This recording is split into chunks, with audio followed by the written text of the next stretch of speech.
relativement tôt, assez matinale des PME. Et permettez-moi de vous donner quelques petites introductions par rapport à la démarche que nous avons suivie et également aux co-organisateurs que nous sommes.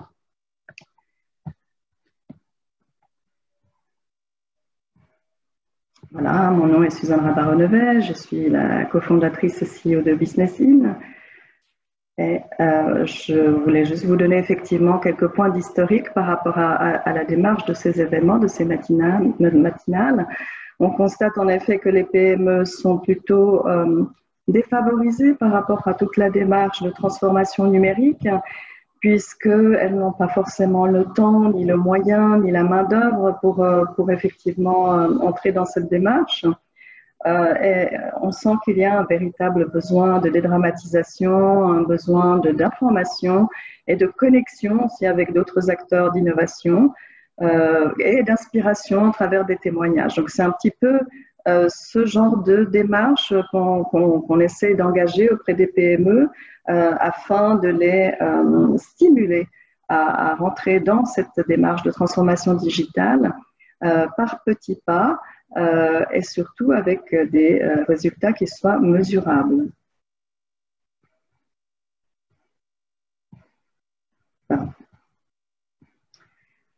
Donc nous sommes 3 organisations qui nous sommes unies en fait pour engager cette démarche.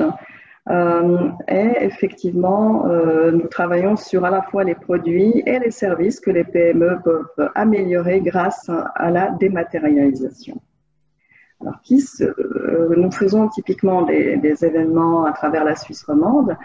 Nous avons démarré cette démarche déjà au mois de février dernier, mais la situation étant ce qu'elle est, on a dû en fait déplacer plusieurs de ces matinales, dont celle-ci, qui a été originairement planifiée au mois d'avril. Et nous allons, espérons-le, enchaîner soit en live, soit en virtuel, à Neuchâtel à la fin du mois sur le sujet de la Smart Factoring.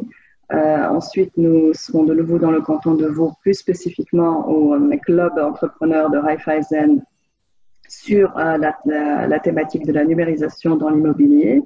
Et finalement, nous terminerons l'année à Bulle, à Fribourg, sur un sujet qui est celui des métiers de la tradition.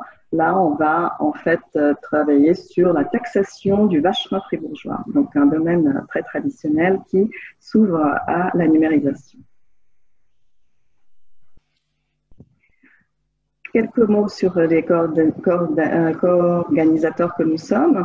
Donc, Digital Switzerland, pour ceux qui ne les connaissent pas encore, c'est une association nationale à but non lucratif qui est composée, qui a été initiée à la base, je pense aussi par des grandes entreprises, mais aussi des PME, des institutions, des cantons et des ONG. Et en effet, cette démarche de ces matinales, elle est là pour comprendre les besoins du tissu économique suisse qui est à 95% composé de PME.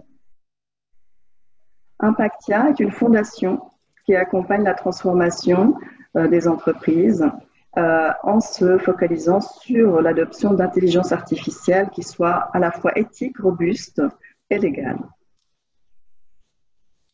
Et finalement, Business In, nous sommes une plateforme de connexion entre les PME et des acteurs d'innovation numérique tels que les startups ou les institutions de recherche.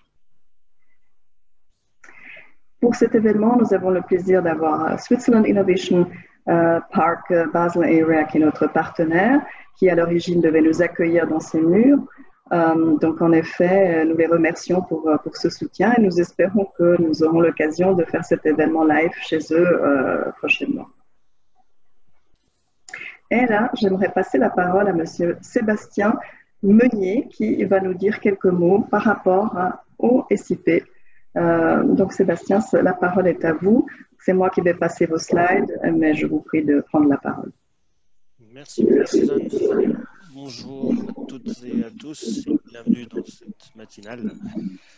Je suis désolé, mais c'est indépendant de notre volonté de ne pas pouvoir vous accueillir sur le lieu. Mais comme l'a dit Suzanne, j'espère que ça sera dans un avenir proche. j'aimerais pouvoir, avant de faire une petite introduction, juste réexpliquer une petite différence. Moi, j'appartiens à Parasalaria Business et Innovation. Et nous gérons entre autres les sites du CIP de la zone Basalaria. Et Tiffaine, ma collègue, vous en donnera un petit peu plus à la fin de la présentation. Et je voudrais, avec 2 slides, vous expliquer en quelques mots ce que nous faisons autour de tout ce qui est transformation industrielle, digitalisation des entreprises et particulièrement des PME. Peut-être 3-4 points importants dans cette thématique-là, et on a utilisé ce slogan qui parle et qui se trouvait un petit peu choquant, mais en même temps important, qui dit que si on veut créer un change, il va falloir tout changer. Si on veut que ça continue comme ça continuait avant la crise, il va falloir changer énormément de choses dans l'organisation, dans la digitalisation, dans les process et dans les outils utilisés, dans les méthodes de travail et avec les hommes. Tout ce qui est transformation, digitalisation, transformation, ça suppose une solution unique et individuelle. Ça suppose également que chaque entreprise revoie régulièrement ses processus et mette à jour sa manière de travailler. On peut revenir au slide d'avant. Revenir à la manière de travailler et se remettre en cause régulièrement pour rester sur la bonne voie de développement. Et puis, un autre point sur lequel nous travaillons. Sébastien, on ne vous entend pas toujours très bien. Est-ce que vous avez la possibilité d'augmenter le volume de votre micro? Alors, on n'entend pas très bien. Écoutez, je l'ai remis devant la bouche. Je ne sais pas si c'est mieux, le micro. Ça va, ça passe. Je vais parler un petit peu plus fort. Et un autre point sur lequel on travaille et on travaille beaucoup en collaboration, c'est qu'on s'est rendu compte que les majorités des innovations ne se passent plus uniquement dans l'entreprise, mais surtout en interface avec des entreprises, en interface avec des centres de recherche, avec des écoles et les entreprises. Et c'est un point que l'on développe et avec les entreprises pour pouvoir accéder à cette transformation numérique. Si vous voulez passer le dernier slide, c'est en quelques mots de vous présenter ce que nous on fait comme action. Effectivement, on organise des événements de sensibilisation, d'échange d'expériences comme aujourd'hui. On a aussi toute une partie de notre activité de montage de projets avec des entreprises dans la direction de l'industrie 4.0, de Smart Factory, dans l'industrie de la digitalisation. On a aussi monté un challenge et un accélérateur, dont là vous avez quelques informations, je ne vais pas rentrer dans les détails, pour supporter des nouvelles idées, des nouvelles startups dans ce contexte-là. Et on en a bien besoin pour pouvoir rendre nos entreprises entre les PME et les startups une bonne collaboration, les rendre plus efficaces et plus innovantes. Voilà. Et puis, on travaille en étroite collaboration, bien sûr, avec nos collègues du Switzerland Innovation Park, le parc de Bâle, le parc d'Allschwil, les 2 parcs de Bâle, l'Allschwil et puis du parc du Jura, pour créer et réunir tous les acteurs et avoir le maximum d'efficacité tous ensemble au niveau collaboratif. Voilà, en quelques mots, je suis très impatient d'entendre la présentation et parce que c'est tout à fait les sujets sur lesquels on travaille. Et je vous remercie à toutes et à tous d'être venus aujourd'hui. Et je repasse la parole à Suzanne pour la suite. Merci beaucoup Sébastien. Comme je disais, on se réjouit de vous retrouver une fois chez vous, dans vos locaux, pour découvrir ce centre d'innovation tel que vous nous l'aviez gentiment proposé de faire une visite live prochainement. Donc, ce sera maintenant mon plaisir de donner la parole à Monsieur Livio Elia, qui est le CEO de l'entreprise familiale et centenaire Eshkenazi, spécialisée dans la coupe des métaux. Donc, Livio va parler sur la thématique PME, transition intelligente à l'ère numérique, voire à l'ère pandémique, on pourrait le dire. Et donc, je laisse la parole à Livio qui va lui partager son écran avec nous. Alors, merci. Je vais partager mon écran, si j'arrive. Voilà. Est-ce que vous voyez? Allô? Oui, on voit très bien. Merci. Alors, bonjour à toutes et à tous. Et puis, bon, merci de participer à cette petite présentation à cette heure matinale. Comme vous voyez, donc, le challenge est to go or not to go. Hein. Bon, je mets ça sous la forme un peu d'une phrase que tout le monde connaît. Parce que la question se pose effectivement. Aujourd'hui, on sait que il y a beaucoup de technologies qui sont disponibles. On sait que le digital va nous donner une visibilité. On sait que on est face à effectivement une génération de millennials ou de digital natives. Et donc, on sait que il faut qu'on fasse quelque chose. Le problème, c'est savoir comment. Et donc, pour une société comme la nôtre, qui est une société centenaire, donc Eskenazi a été créé en 1916, et qui fabrique des outils de coupe. Hein. Les outils de coupe servent pour enlever des copeaux et fabriquer des objets. Hein. Nous fabriquons 100% de nos outils en Suisse. Hein. Alors, comment une société de ce type peut se rendre, je dirais, une société pas trop moderne, hein, je dirais ça comme ça, comment elle peut se rendre moderne et intéressante? Hein. Et c'est là la question qu'on s'est posée il y a 4 ou 5 ans, de savoir quelle est la valeur réelle que nous amenons à nos clients et aux utilisateurs. Et la valeur réelle, finalement, sur un type d'outil, sur un type de produit qui est plutôt traditionnel, c'est l'amélioration du quotidien. Comment on rend plus facile l'accès, l'utilisation, le choix, la décision à ceux qui sont censés utiliser nos outils. Alors, les outils de coupe, ce sont des objets indispensables si on veut obtenir des produits. Hein. Par exemple, nous, on est très actifs dans la micromécanique. Donc, nos clients, ils sont bien évidemment dans l'horlogerie, la bijouterie, les instruments de mesure, la machine-outil, etc., le médical. Hein. Et moi, je suis ingénieur, déjà depuis un moment. Je crois que j'ai passé une semaine dans mes cours à étudier les outils de coupe. Et pourtant, les outils de coupe sont fondamentaux pour pouvoir produire quelque chose. Même si vous avez des machines très performantes, vous n'avez pas le bon outil, vous n'obtiendrez pas les bonnes performances. Donc, ils sont très importants, mais ils sont peu connus. Donc, qu'est-ce qu'on a dit? On a dit, on va essayer de rendre bonjour, on va essayer de rendre la vie de nos utilisateurs la plus simple possible. Et comme on l'a fait, donc on a commencé à imaginer un certain nombre de choses. Donc, on a commencé à dire, on s'est mis à la fin de parcours en disant comment on va faire en sorte d'avoir un happy customer, happy user. Et donc, on s'est approché à ce qu'on appelle la customer journey. Hein. Quel est le parcours intellectuel qu'un utilisateur fait pour choisir un outil? Après, bien évidemment, ceci doit être supporté par une structure de fabrication. Hein.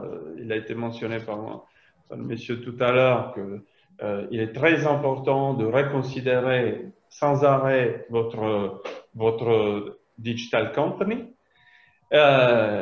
Et ceci nous a donné d'autres idées, d'intégrer aussi une automation collaborative, hein, parce que tout ce qui est manipulation, et puis l'R&D, qui va devenir un R&D à 360 degrés, comme vous verrez.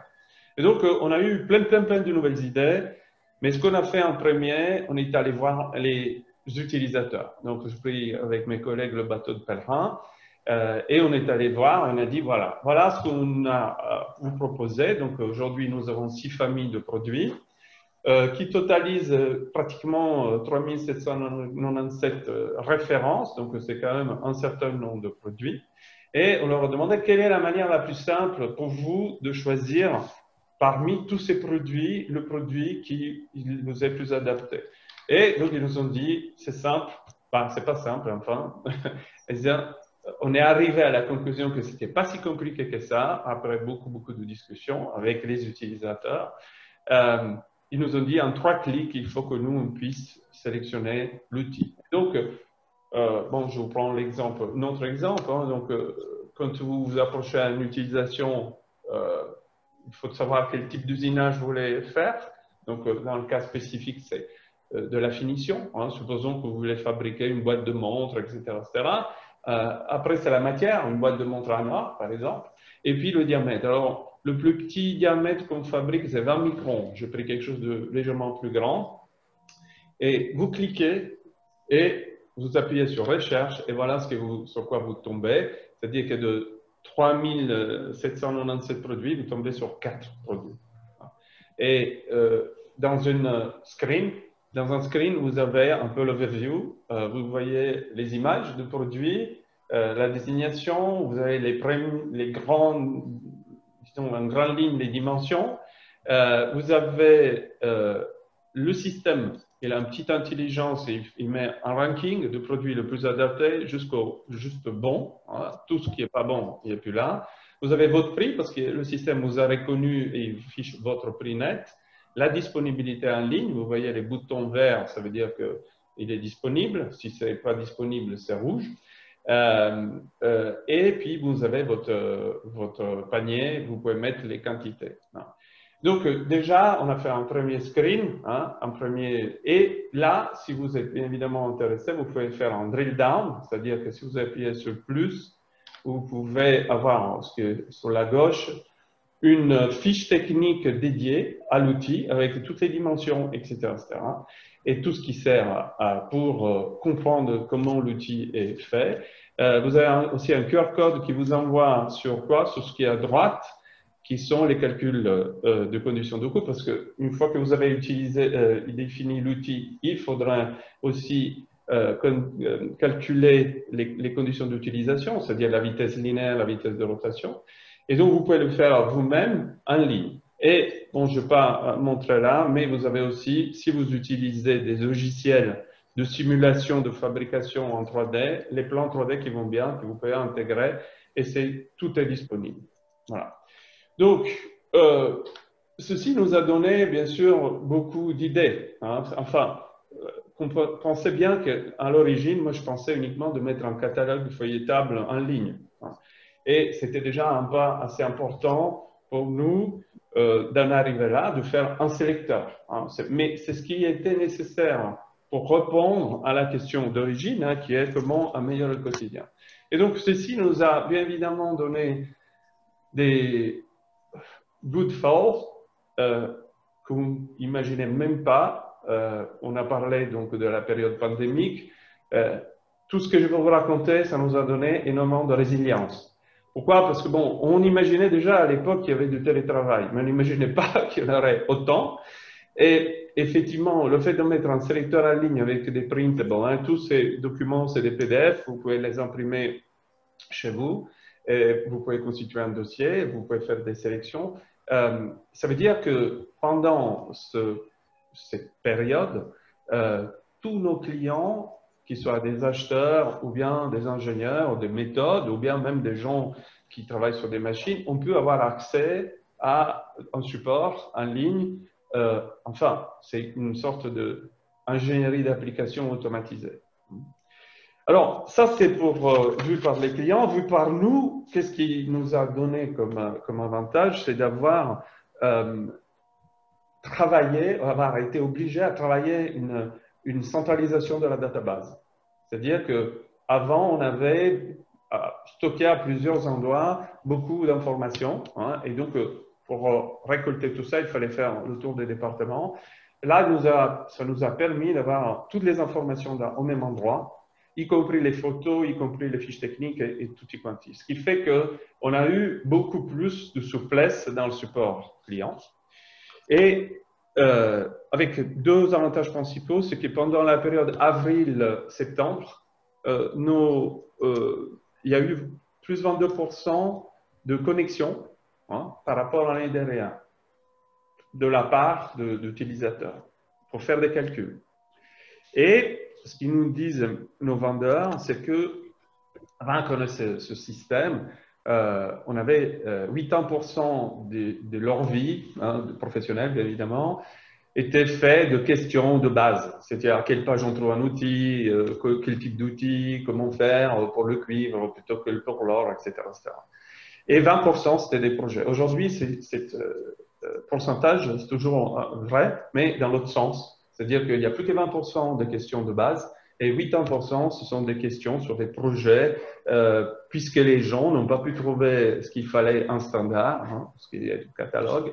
Et donc, ils reviennent vers nous en disant, voilà, il nous faudrait quelque chose de plus, etc., etc. Donc, on a effectivement dû réorganiser un peu aussi notre processus interne en ce qui concerne l'ingénierie d'application, et vous verrez aussi la R&D.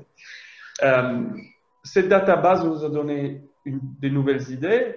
Moi, j'ai rêvé d'avoir une paperless company, et finalement, je me suis aperçu que, enfin, ils nous ont demandé encore plus et davantage des catalogues, puisque le catalogue n'est plus qu'un catalogue de papier mort, mais c'est un trait d'union entre les besoins qui sont, je dirais même dans l'atelier, des fois, les opérateurs n'ont pas accès à des PC, mais ils ont accès à des portables d'un Natel. Hein.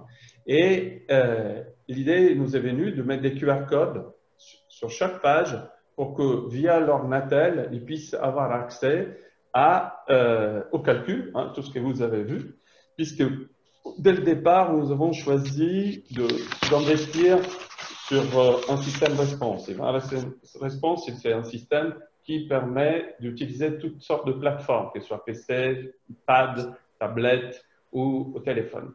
Donc, ce catalogue, qui en général, c'était quelque chose qu'on livrait aux clients et les clients le mettaient dans leur placard, c'est devenu un outil de travail que chaque opérateur va avoir sur son établi.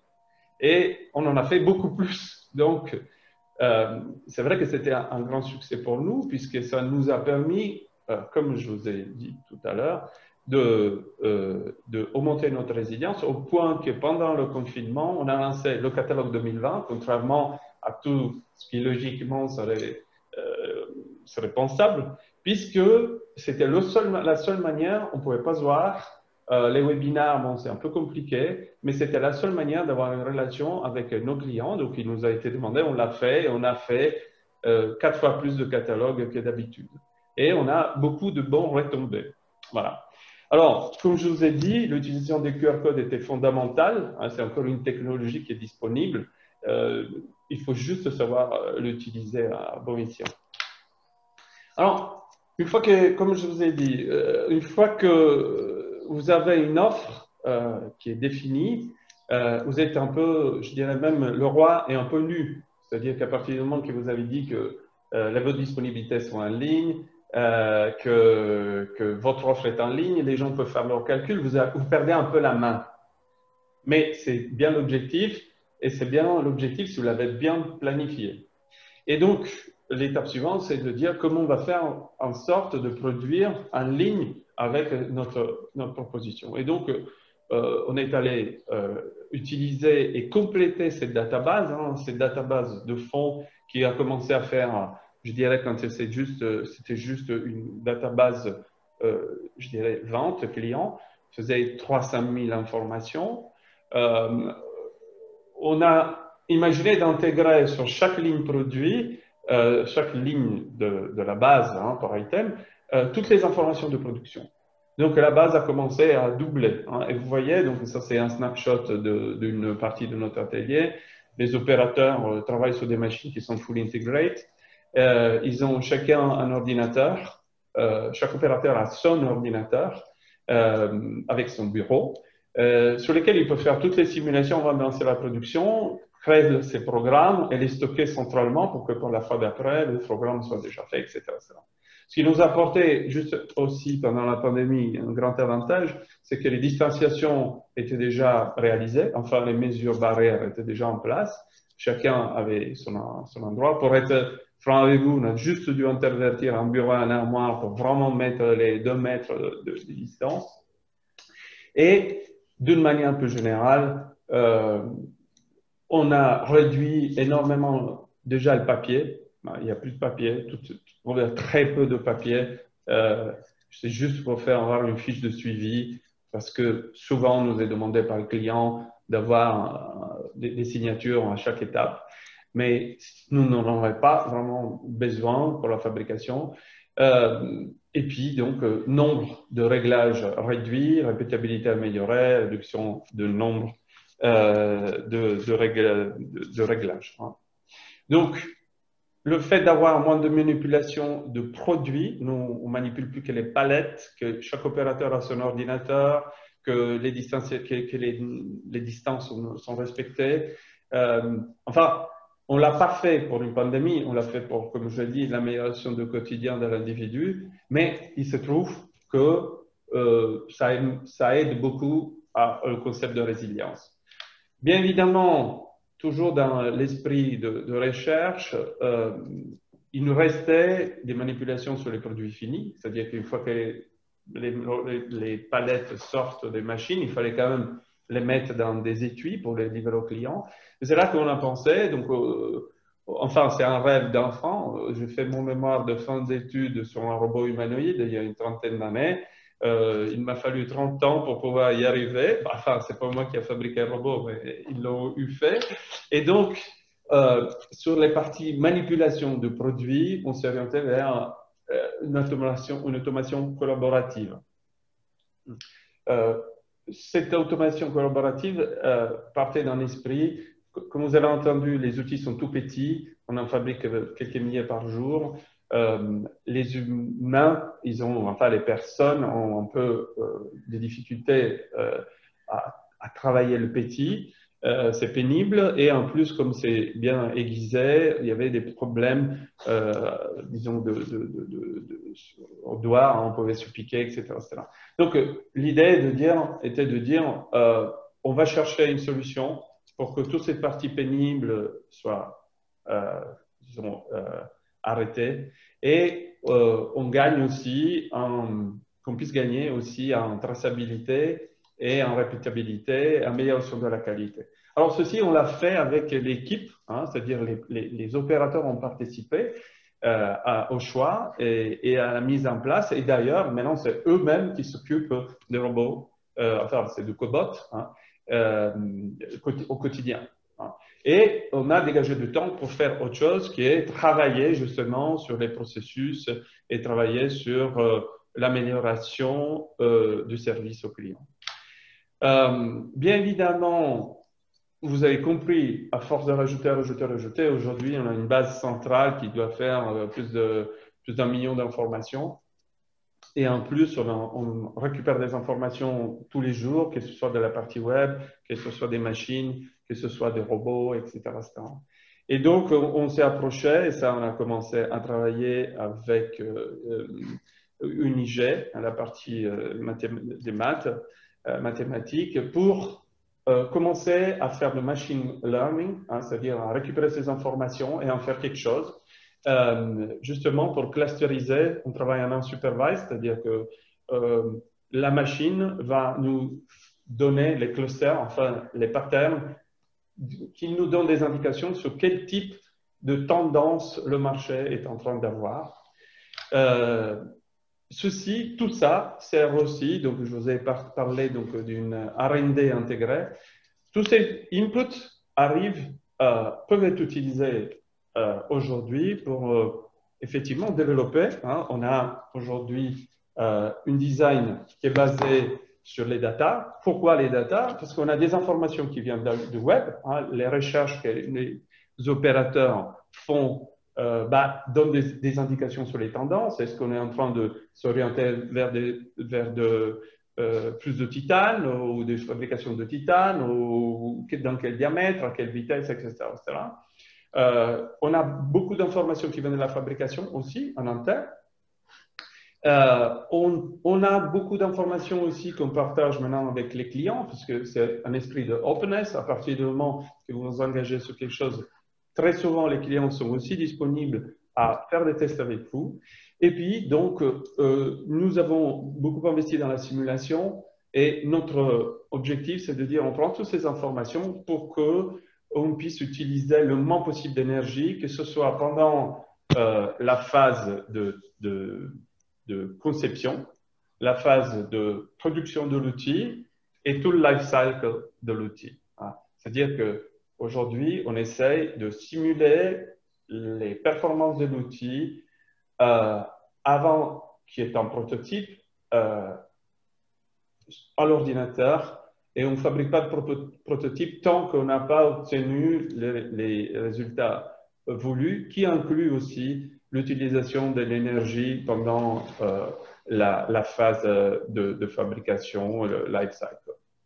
Et donc, tout ce système nous a amené à créer des nouveaux jobs, des jobs qu'on n'arrive parfois même pas à définir. Hein, c'est des jobs qui se basent beaucoup sur l'analyse des données, sur les simulations, sur la création de systèmes 3D, hein, pour se mettre vraiment dans les conditions. Et donc, vous voyez, là, par exemple, on a un graphique qui montre l'utilisation du courant pendant les phases de fabrication.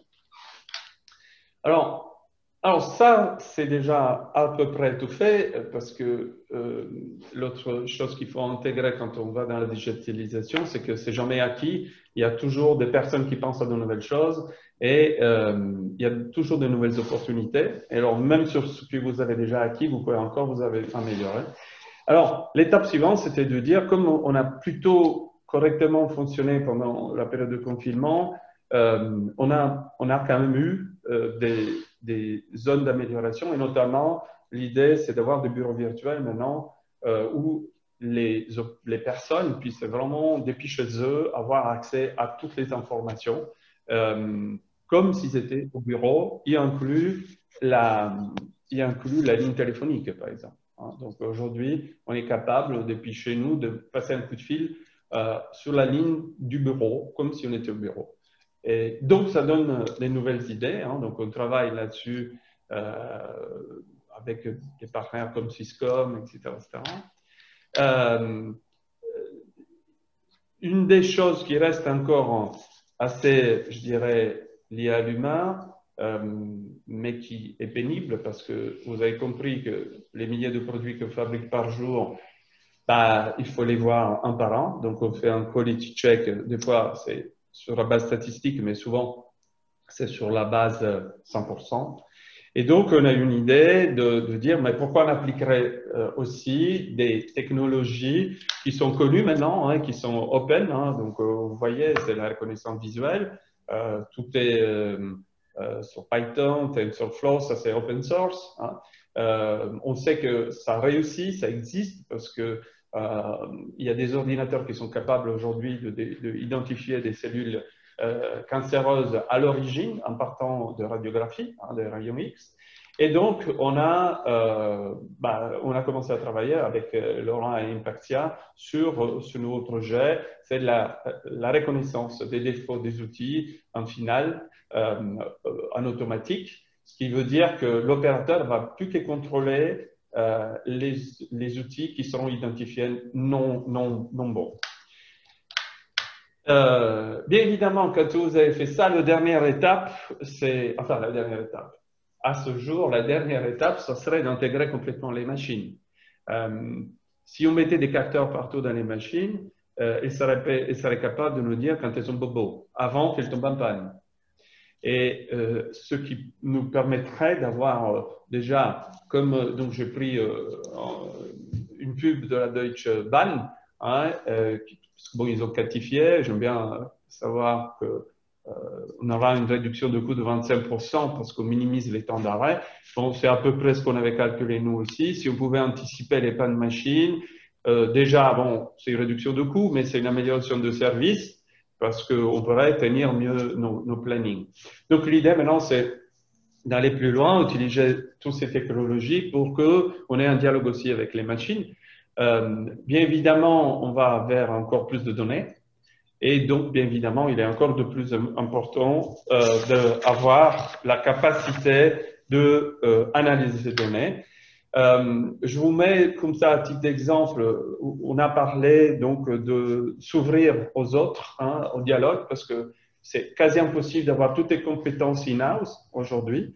Et donc, dans ce chemin pour aller plus loin, nous avons aussi adhéré à pas mal de projets externes. Là, je vous en mets un qui est plutôt bien avancé. il a comme objectif de savoir utiliser l'intelligence artificielle pour que la machine vous dise à quel moment changer l'outil pour ne pas dégrader, je dirais, la qualité et ou la casse, hein, ce qui voudrait dire qu'on jetterait des pièces qui sont peut-être très chères. Et donc, c'est la machine qui vous dit, attention, mon outil n'est plus capable de générer les performances nécessaires, donc je le change. Et donc, on a adhéré à plusieurs projets. Je l'ai pris un pour tous. Ça, c'est quelque chose qui a démarré il y a quelques années et qui continue. Et bien évidemment, vous avez compris qu'en dégageant du temps, on peut faire ce que je pense être la meilleure ressource de l'humain, c'est la créativité. Enfin, professionnelle. C'est la créativité. Et donc, aujourd'hui, on a pas mal d'ateliers internes sur de brainstorming et d'évaluation de nouveaux projets, de collaboration. Et on découvre qu'il y a des activités. Hein. Moi, j'ai toujours entendu dire, ouais, ça serait intelligent de le faire, mais vous savez, on est pris par le quotidien, on ne peut pas avancer parce qu'il faut qu'on fasse les choses de tous les jours. Et donc, l'idée, c'est de dire, essayons de gagner, de trouver le temps pour avoir du temps. Et pour réfléchir à comment aller plus loin. On sait qu'on n'est pas créatif de la même manière tous les jours, donc il nous faut effectivement un peu de temps, mais aussi beaucoup de relations externes. Hein, donc, nous, on travaille aussi avec l'EPIA. Hein, on a eu un projet InnoSuisse sur un nouveau concept de produit, etc.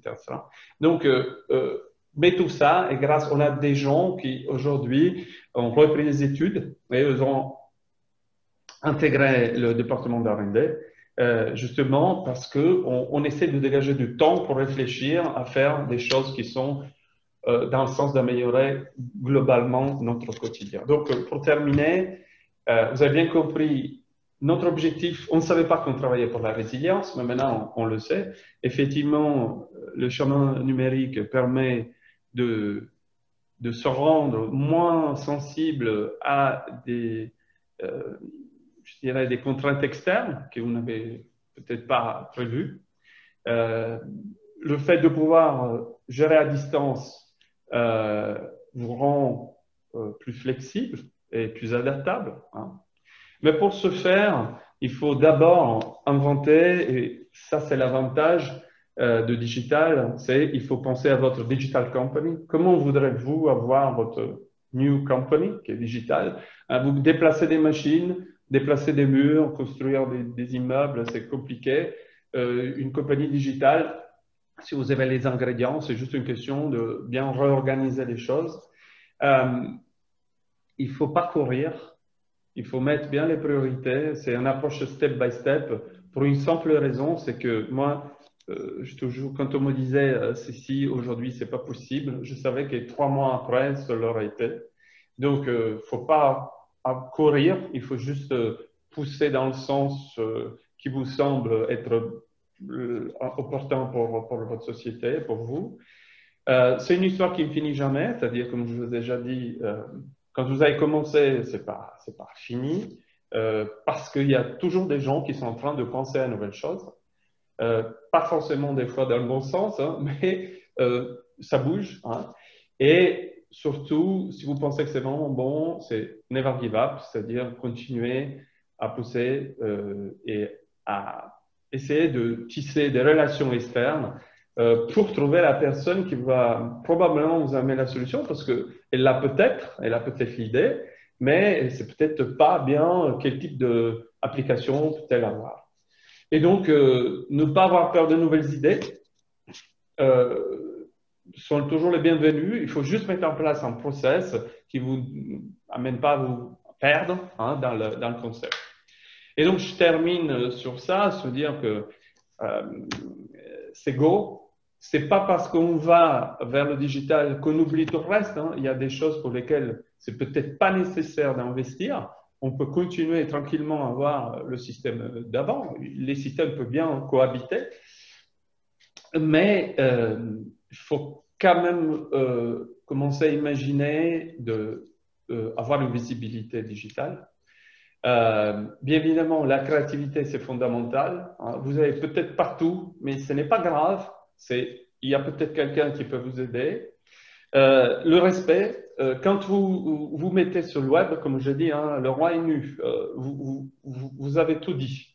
Et donc, il faut que tout ce que vous faites soit fait dans le respect, que ce soit vers les clients, vers le marché, vers l'utilisateur, mais aussi à l'interne, parce que ça met, à partir du moment que vous mettez la disponibilité en ligne, il faut qu'à l'interne, les choses soient organisées. Il ne faut pas créer des stress inutiles pour pouvoir répondre oui. Il faut avoir planifié ça. Alors, c'est jamais facile, je vous le dis, mais c'est quand même assez fondamental.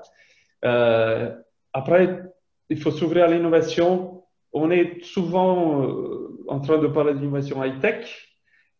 Nous avons découvert que le low-tech aussi, c'est important. Ça nous a donné beaucoup d'idées, notamment dans la réutilisation par exemple, des étuis. Hein. On met chacun de nos outils et packagé individuellement pour le confort des clients et des utilisateurs.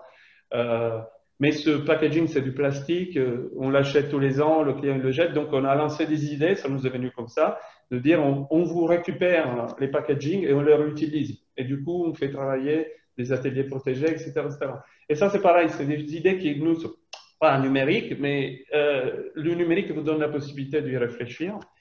Et puis, comme je vous dis, des nouveaux jobs, hein, des nouvelles idées. On a des jeunes qui participent. Puis, comme je disais avec Laurent tout à l'heure, on a une personne impartiale qui vient assez souvent chez nous. L'alchimie se crée et il y a de nouvelles idées.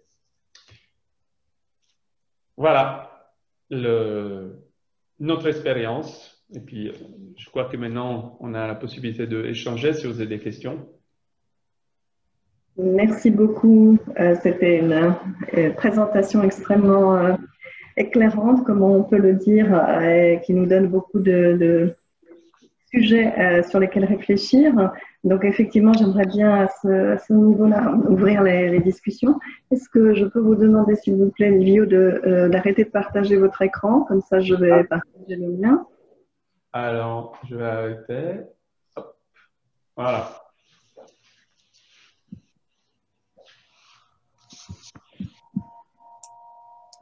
J'ai mis quelques questions dans… Vas-y, je t'en prie, oui.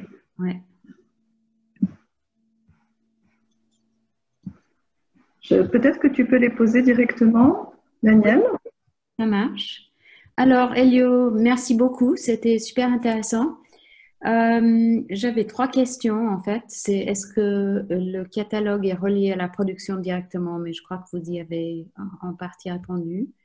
La deuxième partie, c'était qu'a-t-il fallu comme formation pour l'équipe? Donc, vous avez parlé de formation et que les gens s'étaient requalifiés, mais un peu de description là-dessus, ça serait intéressant.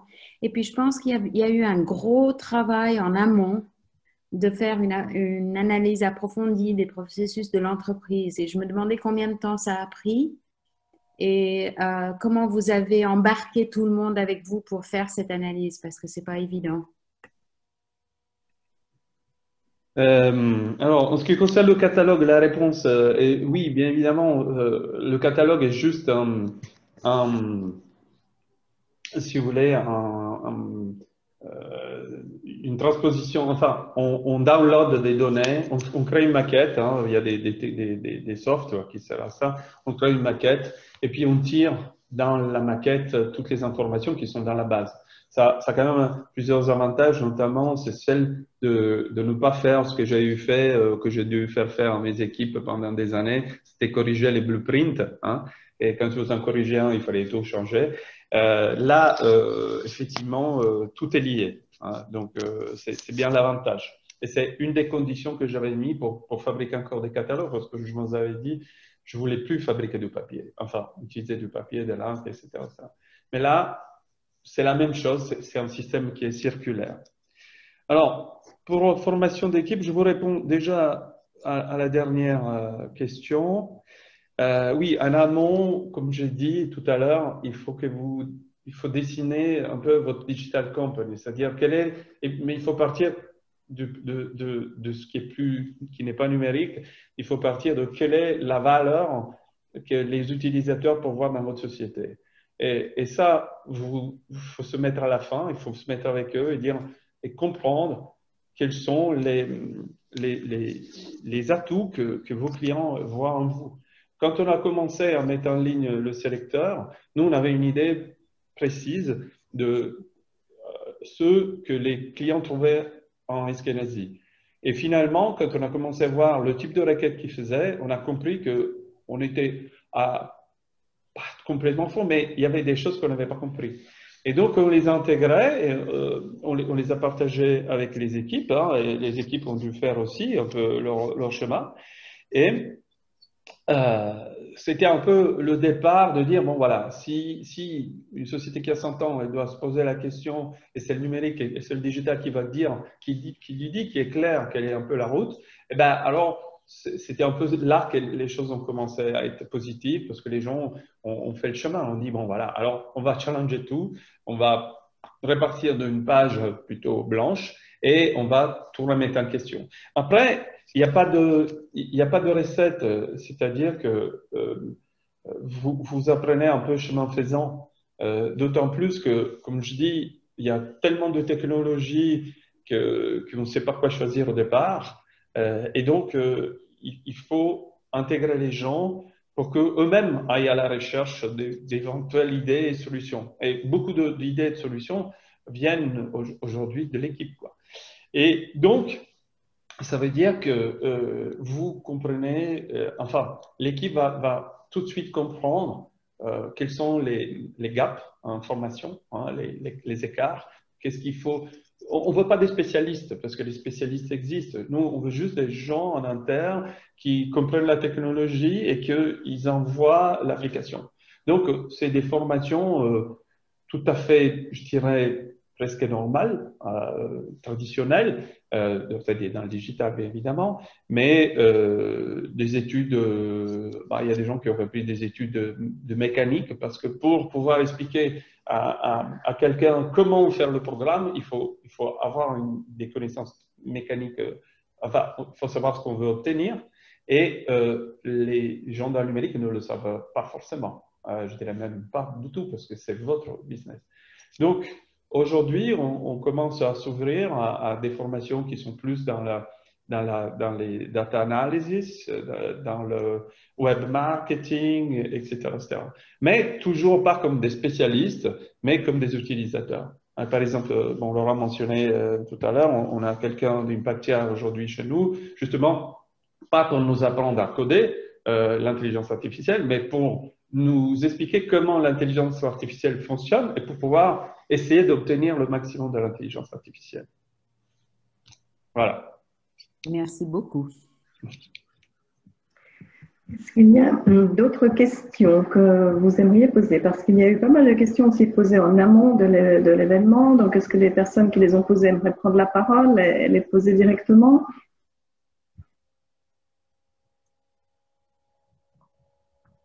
Alors, je me souviens personnellement de 2-3 questions, notamment sur la communication, particulièrement la communication à l'interne. Quel type d'outils il faudrait utiliser à l'interne pour communiquer avec ses collègues? Les outils. Alors, ça dépend de la structure de l'entreprise, ça dépend beaucoup de choses. Ça, c'est vraiment, ça fait pas partie de l'ADN. Nous, on a beaucoup travaillé sur.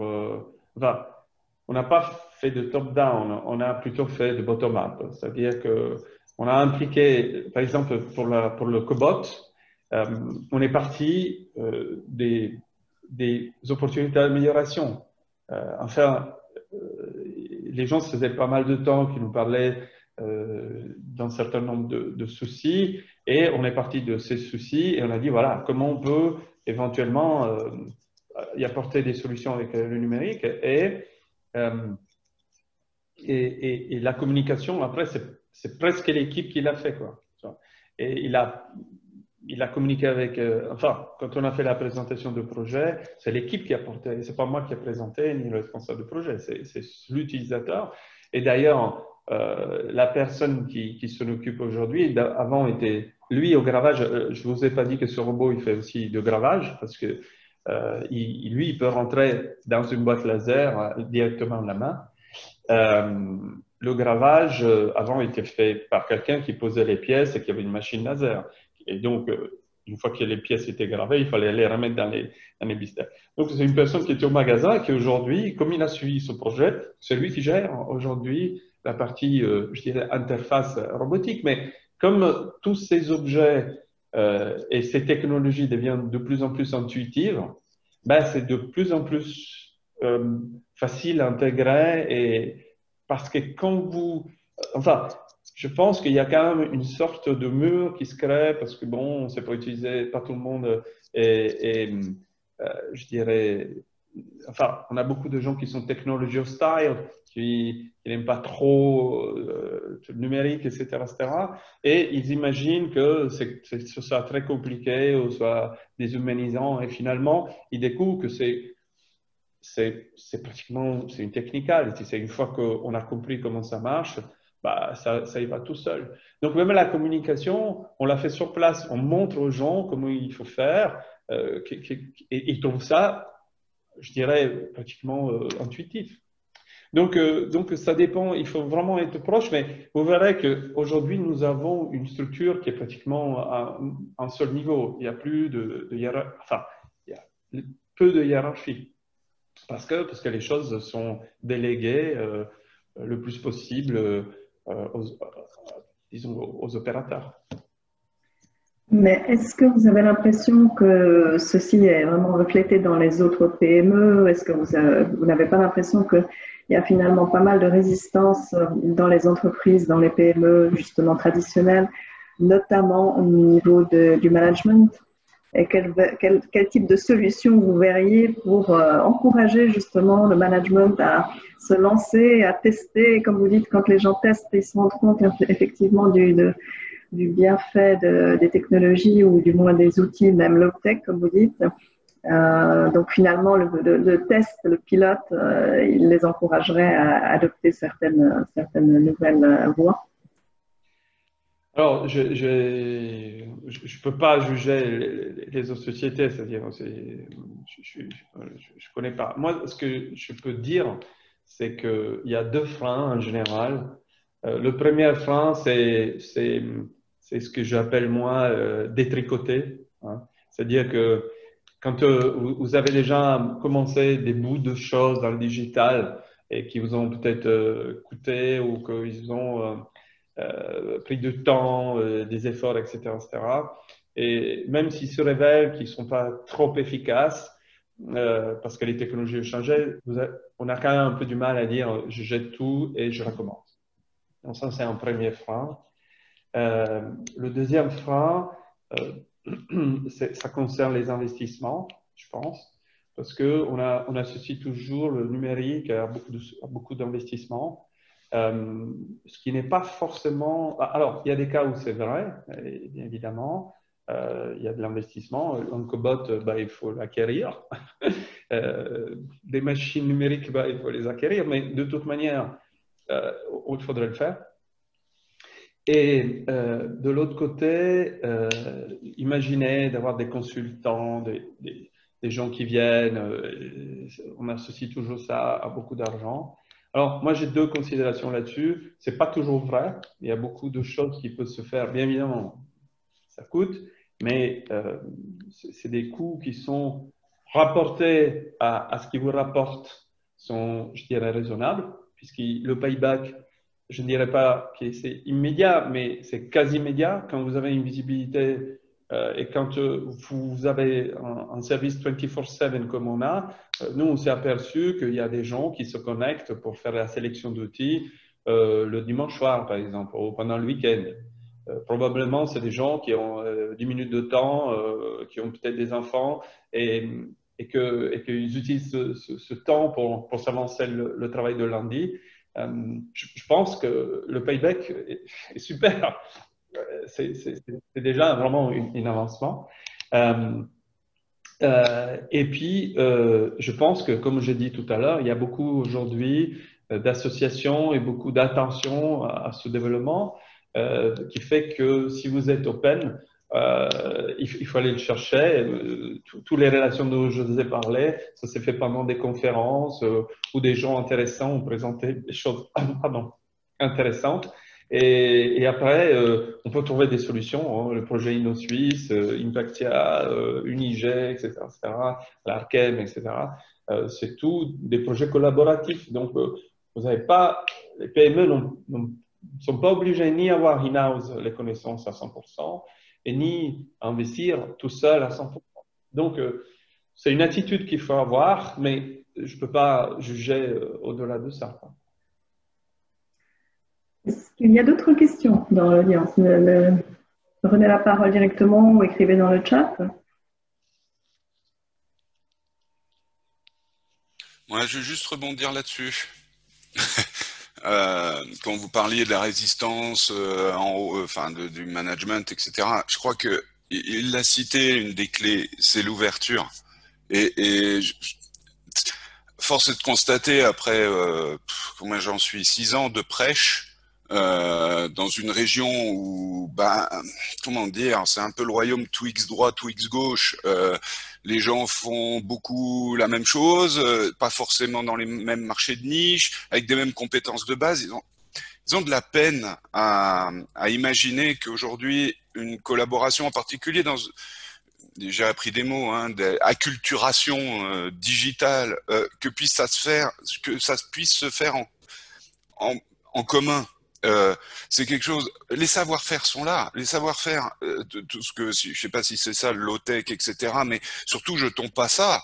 Maintenant, c'est comment on fait matcher une autre culture, quelque chose qui nécessite beaucoup plus d'expérimentation, je pense en commun pour déterminer la pertinence des technologies qui vont être appliquées dans des chaînes de valeur où chaque entreprise est active, qui va demander de rentrer dans le détail, mais ça c'est chaque entreprise qui va le faire, mais comment on accède au-delà des conférences, au-delà de l'ouverture d'esprit, déjà envoyer des gens à ces conférences. Ces PME ont souvent extrêmement la tête dans le guidon, ils n'ont pas forcément des gens en interne qui sont dédiés à autre chose que de l'opérationnel et le carnet de commandes. C'est tout le défi aujourd'hui de se dire, ok, j'ai mes savoir-faire, je sais faire des trucs, ça a marché très bien jusque-là, c'est le coup du balai avec l'aspirateur, mais en même temps, est-ce que je peux pas m'ouvrir d'autres opportunités? L'investissement, ça doit être du digital, ça peut être lourd. Donc, comment je fais ces premières étapes pour, quelque part, enfin, pas me planter? Parce que le pire, c'est ça, c'est de commencer quelque chose et puis jeter tout au bout de quelques mois parce que on n'a pas assez réfléchi, pensé, ouvert au départ. Moi, je vois un véritable défi pour cette région. Je vois une prise de conscience aussi au niveau plus de la Suisse, des autorités, de se dire on doit amener d'autres moyens de collaboration que des projets InnoSuisse qui sont souvent des mandats, enfin finalement des choses directes avec une IP, une protection pour une seule entreprise. Ils ont testé, je pense que ça va être remis sur le tapis, des programmes où il était possible à plusieurs entreprises, y compris concurrentes, de participer à un même projet. Et je crois que c'est essentiel qu'il y ait cette dimension-là qui soit acceptée dans une culture qui n'est pas forcément aujourd'hui, comment on va dire, très, très habituée à ça. Je crois que c'est un vrai défi, ça. Je suis d'accord avec vous. D'ailleurs, il y a beaucoup de choses que vous mentionnez que je viens de dire. Après, je laisse les personnes plus compétentes que moi pouvoir interagir avec l'État, avec la fédération. Effectivement, vous m'avez entendu dire, au moment donné, il faut trouver du temps pour avoir le temps. Et effectivement, il faut concevoir, c'est une nouvelle approche et il faut pouvoir avoir quelqu'un qui réfléchit à une nouvelle approche pendant que le quotidien continue. Hein. Et effectivement, vous avez raison, vous avez tout à fait raison. c'est ce que nous avons fait. Bah, à un moment donné, il faut bien choisir le moment, il faut bon, se serrer un peu les coudes. Mais effectivement, à l'intérieur de l'entreprise, c'est ça. Après, je crois que en Suisse, il y a beaucoup, le débat sur le digital est assez vif. Il faut, comme vous avez dit, effectivement, motiver aussi ses collaborateurs à aller vers à ce type de réunion et commencer à prendre en compte. Enfin, il faut réfléchir un peu différemment. Hein. Et des fois, on est un peu piégé par nous-mêmes parce que le quotidien est rassurant. Hein. Savoir que on va tous les jours, on a nos petites habitudes, etc., etc. C'est rassurant. Il faut surtout pas l'enlever parce que il faut continuer à garder cet aspect un peu famille, enfin, de fait que bon, on a une vraie vie, hein. Mais il faut quand même commencer à réfléchir à quelle partie de notre journée de quotidien rassurante on peut garder et celle qu'on peut déléguer à des machines qui le feront bien mieux que nous, avec beaucoup moins, que ce soit beaucoup moins pénible pour nous, etc. Et à partir de ça, alors, ce que je conseille, sachant que, comme je vous ai dit, hein, c'est jamais gagné, chaque jour, c'est un nouveau challenge aussi, même si la base reste, mais il faut rajouter des choses, reconsidérer des choses. Il y a peut-être les autres aussi qui font des choses. Mais comme je dis, chaque jour, il faut commencer par des quick wins, hein, ce qu'on appelle quick wins. Il faut faire, moi je les appelle carottage. On ajoute, on regarde, on met une équipe à travailler sur quelque chose, on l'aide, on fait venir des intervenants, on réfléchit, et puis on en reparle. Et puis quand les gens sont d'accord, eh ben, on dit, on fait un carottage, on le met en ligne et on voit comment ça marche. On le suit et on voit quels sont les retours. Si c'est bon, on continue. Si c'est pas bon, on l'enlève. Et en général, quand vous avez des quick wins, des choses qui fonctionnent, ben, ça crée un peu je dirais, c'est good fall, c'est-à-dire que cette atmosphère positive qui fait que on travaille dans le respect des humains. Nous, on n'a pas réduit le personnel du digital, on a plutôt augmenté parce qu'on a besoin de nouvelles choses. Mais comme les choses sont plus efficaces, on a un peu plus de place et donc ça crée une atmosphère un peu différente. Et donc voilà, je pense qu'après, en ce qui concerne les instances, et puis voilà, je pense qu'il y a autour de la table des gens qui sont mieux placés pour moi pour amener le débat au bon fin. Excellent. Donc, en gros, vous êtes en train de dire que l'itération et l'agilité, qui sont les apanages des startups, peuvent être utilisés par les PME pour les rendre plus dynamiques. Et ça, c'est un fait. Il y a Sébastien Meunier qui aimerait intervenir. Oui. En tout cas, merci. Vous m'entendez? Oui, je crois que ça marche. Merci beaucoup pour votre discours encourageant et puis les réalisations que vous avez faites. J'ai bien aimé beaucoup de mots que vous avez utilisés, tout ce qui est collaboration, ce qui est ouverture d'esprit, ce qui est équipe et travaux, et puis aussi d'utiliser des technologies connues ou des choses. Il n'y a pas besoin de tout digitaliser. Je pense que c'est exactement un point fondamental. Peut-être une question, parce que vous avez dit la digitalisation nous a permis de nous mettre à l'abri d'un petit peu des contraintes extérieures ou des pandémies ou des risques. Ça, maintenant, ça n'amène pas d'autres risques. Le fait de tout digitaliser, est-ce qu'on n'amène pas d'autres fragilités dans l'entreprise? C'est une question. Bien évidemment, comme de toute chose, il ne faut pas absolument. Je n'ai pas ouvert un volet IT, parce que bon, j'en suis pas un expert, puis bon, je pense que c'est… Mais il est bien évident que toute l'architecture IT, faut que ce soit développé en accord avec vos ambitions. Donc, il faut se protéger. On sait qu'on est de plus en plus attaqué, qu'il y a de plus en plus de risques.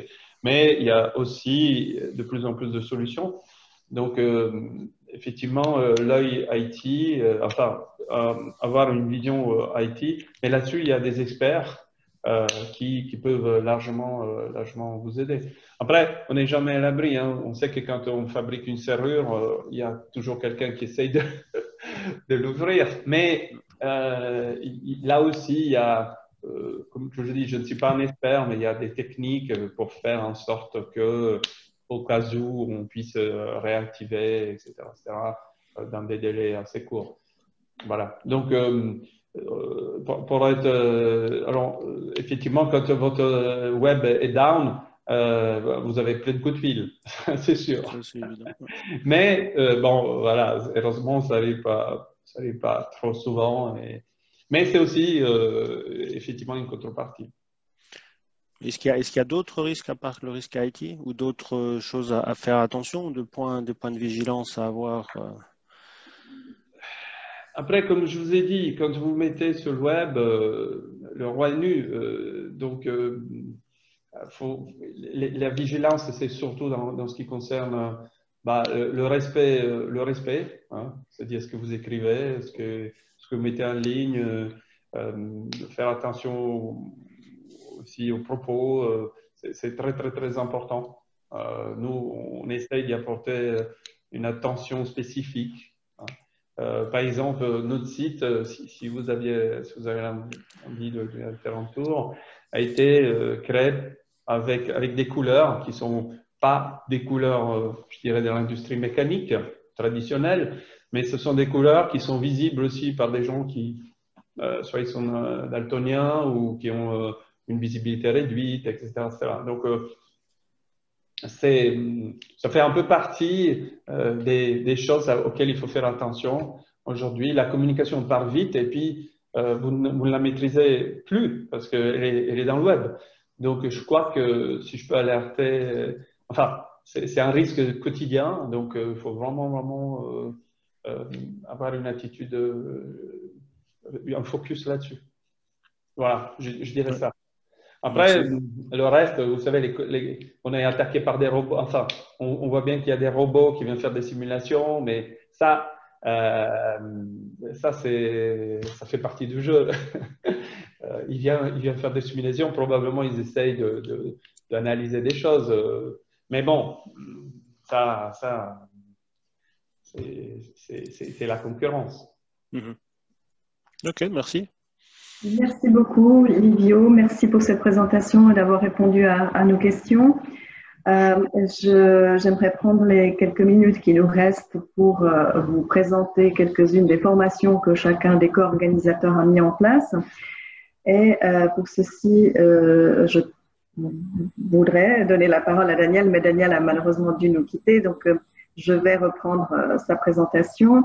Donc Digital Switzerland, en fait, voilà comment est-ce qu'il travaille. Il travaille évidemment sur les tendances, les développements des technologies et autres, sur les mises à réseau, mais la mise en réseau, bien entendu, et sont en train de stimuler également le changement. Donc, il ne s'agit pas juste d'attendre, mais ils lancent des initiatives interdisciplinaires pour trouver des solutions et être effectivement à l'écoute des divers besoins.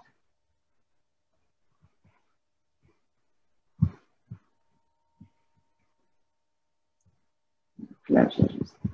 Voilà, pardon, c'est un petit peu emballé. Et en effet, la clé de voûte de toute cette disons, dynamique et toute cette initiative, c'est la formation. Et vous l'aviez mentionné tout à l'heure, Livio, c'est que les gens se remettent à étudier parce que évidemment que voilà, ils ne sont pas forcément aptes à s'emparer de diverses technologies facilement. Donc, il y a un vrai besoin d'information. Donc, Digital Switzerland met l'accent sur ce qui s'appelle le lifelong learning, c'est-à-dire vraiment être mise à jour par rapport à sa formation, dans quelle que soit sa spécialisation. Évidemment, avec tout ce qui est comme data science qui nous arrive ou autres analyses où est bien entendu l'intelligence artificielle, il vaut mieux savoir un petit peu de quoi on parle ou s'ouvrir l'esprit par rapport aux possibilités que ça offre en entreprise. Et maintenant, j'aimerais donner la parole à Laura, qui va nous justement parler de l'Impactia, de ses activités, et sans doute en connexion aussi avec l'entreprise Ashkenazi, où elle a justement maintenant des gens qui travaillent avec les collaborateurs. Donc Laura, la parole est à toi. Merci Suzanne. Vous m'entendez? C'est bon. Alors peut-être pas directement à la dia suivante. Ce que je trouve peut-être par rapport à tout ce qu'on a dit, moi je vois quelques points clés. La digitalisation, c'est un très très grand mot. Et en tant que PME, alors autant Ashkenazi est rentré par tout ce grand terme de la digitalisation, autant nous on va rentrer par le biais de l'intelligence artificielle, un tout petit pan de la digitalisation. Et Suzanne, est-ce que tu peux passer le dia suivant, s'il te plaît? Pardon. Voilà, celui-là, c'est parfait. C'est parfait. Oui, celui-là, c'est parfait.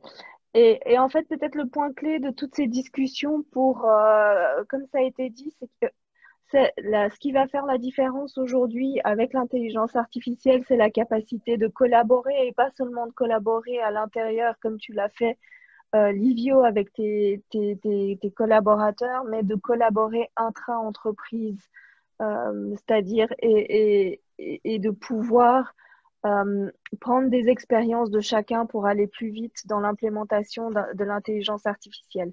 L'intelligence artificielle, elle disrupte une chose, c'est qu'elle remet en question la métrique de la productivité telle qu'on l'a vu pour l'humain, parce que la productivité va devenir le sens même de l'intelligence artificielle. Et tout l'enjeu, c'est de pouvoir dérouler dans les PME des programmes qui permettent de mettre en place de l'IA, ce que toi tu disais, des quick wins, des processus grâce auxquels l'IA peut rapidement amener une valeur ajoutée. Et ensuite, de pouvoir, une fois qu'on a fait avec un premier projet, de pouvoir s'approprier les compétences en interne pour pouvoir en fait déployer en interne tout seul sur d'autres projets. Ashkenazi est un exemple parfait pour ça, parce que voilà, on a fait ce premier projet avec eux, on est en train de le finir, mais déjà à l'interne, ils sont en train de réfléchir et la suite, et comment je fais, et comment j'identifie des autres projets, des autres candidats à l'IA, et qu'est-ce que ça veut dire? Est-ce que j'ai les compétences en interne? Est-ce que je dois aller chercher en externe? Est-ce que je fais un mix des deux?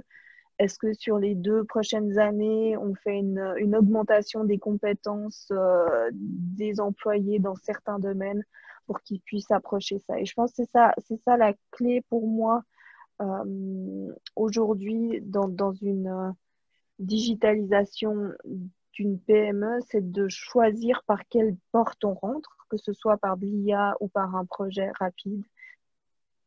Et puis après, pouvoir le mettre en production pour avoir une première expérience. Et une fois que la première expérience est là, c'est ça qui va permettre d'avoir le relais vers les autres. Voilà, c'est un peu ça qu'on voulait poser. Et surtout encore relever que l'intelligence artificielle va enlever de l'équation la métrique de la productivité, et que tout notre système de gouvernance est réfléchi autour de la productivité. Donc, qu'est-ce que va faire l'humain si on enlève la productivité de l'équation de son job, et vraiment toute cette place à la créativité pour faire évoluer l'entreprise dans le futur. Voilà, pour ma part. Merci Suzanne. Merci beaucoup. Alors, quelques mots sur Business In et les activités pour les PME. Donc, effectivement, nous essayons d'utiliser les outils et les services et produits des startups pour stimuler l'innovation digitale des PME. Et nous le faisons sous diverses formes, que ce soit d'une part des ateliers de co-création, en nous mettant ensemble diverses PME, évidemment pas concurrentes, mais peut-être le long de la chaîne de valeur d'une industrie donnée. Typiquement, dans le food, ça pourrait être les producteurs, les transformateurs, les revendeurs, les restaurateurs. Et nous essayons de travailler avec les regards croisés sur des thématiques données qui peuvent être, par exemple, effectivement la numérisation dans les processus de production, ou la communication avec le client, la communication à l'interne. Et nous avons aussi des ateliers pratiques en entreprise où on peut approfondir une thématique donnée, qui peut être par exemple le marketing digital, qui évidemment de nos jours en particulièrement a toute sa raison d'être, puisque c'est la manière de communiquer avec l'externe qui fera la différence. Et comme vous le disiez justement, Livio, vous étiez étonné de voir qu'il y avait finalement beaucoup plus d'actions sur votre site et de commandes sur votre site que durant une période normale. Et ce n'est pas la première fois que j'entends ça. J'entends qu'il y a même effectivement des actions numériques qui dépassent les interactions physiques dans les foires ou autres rencontres habituelles. Donc voilà. Maintenant, j'aimerais passer la parole à Tiffaine du SIP, qui va nous donner un peu plus de détails par rapport à ce qu'est le Switzerland Innovation Park Basel Area et quelles sont ses offres et ses opportunités. Donc, Tiffaine, la parole est à vous. Merci beaucoup. Merci pour cette belle présentation. Alors, je sais, il est bientôt 9h20. Je vais essayer d'aller aux points les plus importants. Je suis à votre disposition si vous avez plus de questions, si vous avez des interrogations. Moi, je suis là pour ça. N'hésitez pas à me contacter.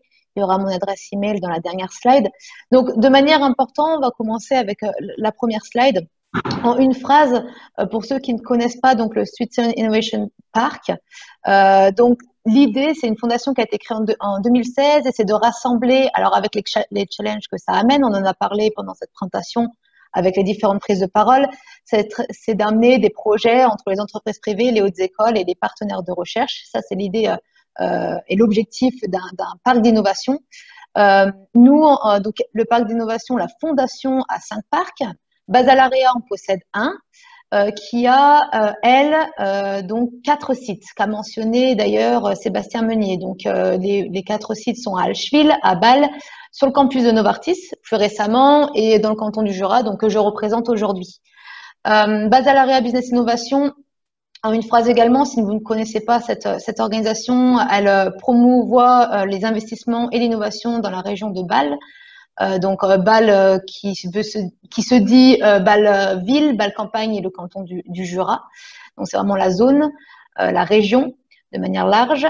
Et nos focus à nous, donc sur les différents sites, c'est la biotechnologie, les technologies médicales, la santé numérique, la technologie de la santé et la transformation industrielle, représentée d'ailleurs par Sébastien Meunier qui est avec nous aujourd'hui, qui vous a fait une petite présentation au début.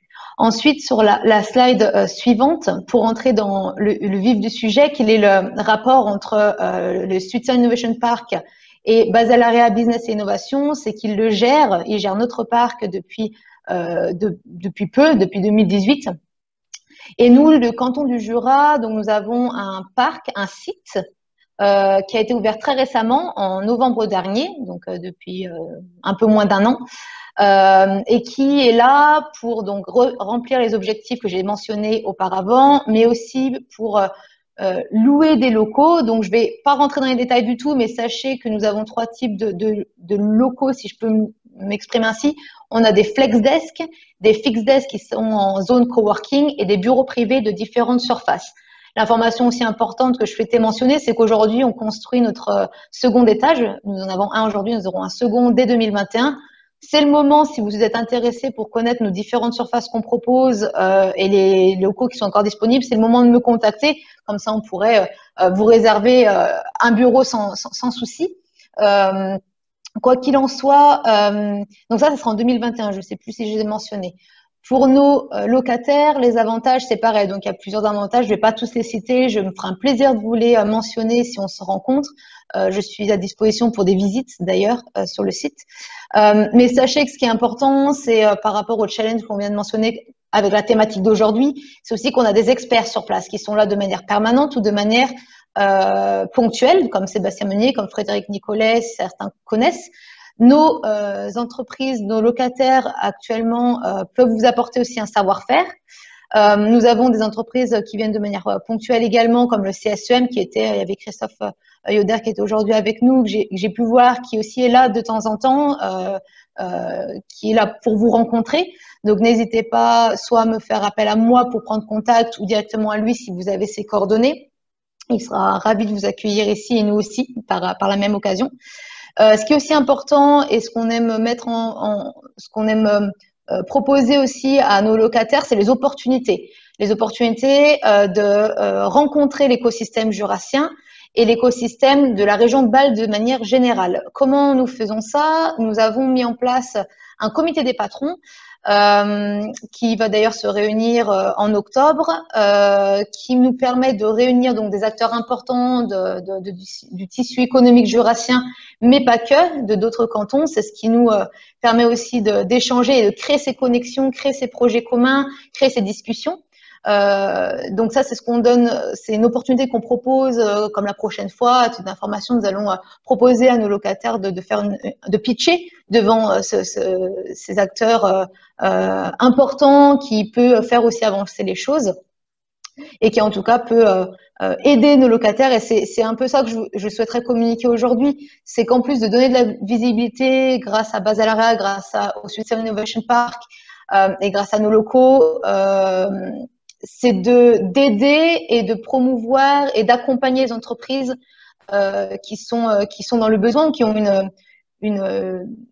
une idée derrière la tête, mais qui ne savent pas trop comment l'approcher. Bon, on l'a vu encore aujourd'hui, il y a plusieurs initiatives, plusieurs programmes qui existent. Mais voilà, nous avons l'infrastructure, donc même Suzanne, si vous souhaitez venir un jour, n'hésitez pas, je vous accueillerai avec grand plaisir. On va passer à la slide suivante. C'était des images pour vous montrer un peu l'aspect et le lieu. Je pense qu'il est aussi assez favorable à la créativité, à l'échange, à l'innovation de manière générale.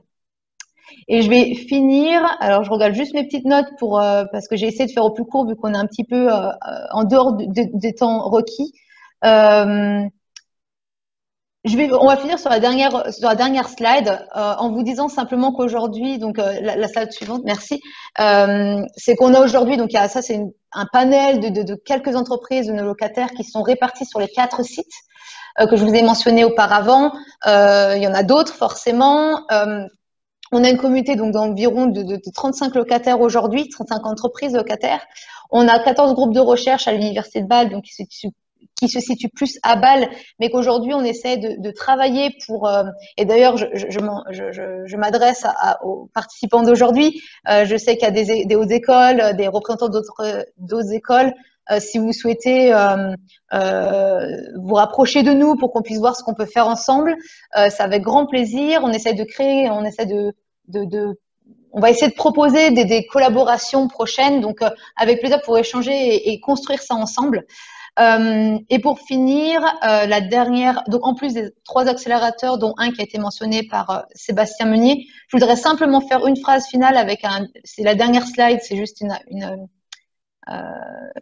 voilà, c'est juste en une phrase, c'est le Switzerland Innovation Park Basalaria, c'est un lieu idéal pour les ingénieurs, les groupes de recherche, les scientifiques, les entrepreneurs, les spin-offs et les startups dans nos domaines d'activité que je vous ai mentionnés.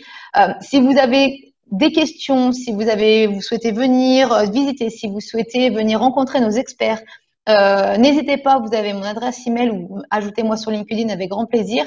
En tout cas, merci pour aujourd'hui et au plaisir de vous accueillir dans notre parc d'innovation. Voilà pour moi. Je vous redonne la parole, Suzanne. Merci beaucoup, Tiffaine. Merci pour ces explications et effectivement, plaisir de venir chez vous live à une prochaine occasion. Voilà, on s'achemine vers la fin de cet événement. Donc, je vous souhaite à tous une belle matinée et je vous rappelle nos prochains événements qui se dérouleront effectivement à la HE-Arc de Neuchâtel. On sera accueillis par Philippe Grise et ses collègues. J'espère qu'on arrivera à le faire en live. Quels sont tes pronostics, Philippe? Mal barré. C'est au moins honnête et clair. Donc, heureusement qu'il existe des communications en ligne comme on vient de le faire. Donc, pas de petit déjeuner physique, malheureusement, pas de croissant, mais beaucoup de nourriture pour l'esprit et le cerveau. Et je remercie tous les participants d'y avoir participé et je vous dis à bientôt et bonne continuation à vous tous. Merci à tous. Au revoir. Merci, au revoir. Au revoir, merci beaucoup.